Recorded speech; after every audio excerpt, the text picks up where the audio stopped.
Hello అండి, ముందుగా అందరికీ సంక్రాంతి శుభాకాంక్షలు.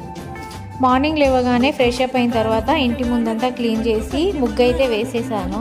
ముగ్గు చిన్నగానే ఉంది కానీ వేయడానికైతే 1 అవర్ పైనే పట్టింది.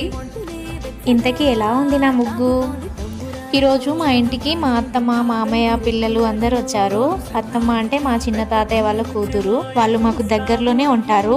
ఫోన్ చేసి అడిగానన్నమాట, ఫ్రీగానే ఉన్నామంటే సరే రండి అత్తమ్మ అని పిలిచాను. లంచ్లో బగారా రైస్, చికెన్ కర్రీ వండేసాము. ఇంకా అందరం కలిసి తినేసాము. ఈవినింగ్ టైంలో మూవీకి వెళ్దామని ప్లాన్ చేసాము కానీ అది కుదరలేదు. ఇంకా సర్లే అనుకుని మాకు దగ్గరలో ఉన్న విశాల్ మార్ట్కి అయితే బయలుదేరాము. ఈ మధ్య నేను ఎక్కడికి బయటికి వెళ్ళట్లేదు, సో అందరు వచ్చారు కదా అనేసి కలిసి వెళ్ళాము. విశాల్ మార్ట్లో నాకు ఎక్కువగా నచ్చింది చిన్న పిల్లల బట్టలు. బిఫోర్ డెలివరీ ఏది కొనొద్దు అని అంటారు కదా, ఆ బట్టలు చూసిన తర్వాత కొనలేక ఉండలేకపోయాను. ఇంకా కొన్ని సామాన్లు కూడా తీసుకున్నాము. ఈరోజైతే ఇలా గడిచిపోయింది. నెక్స్ట్ వీడియోలో మళ్ళీ కలుద్దాం. బాయ్.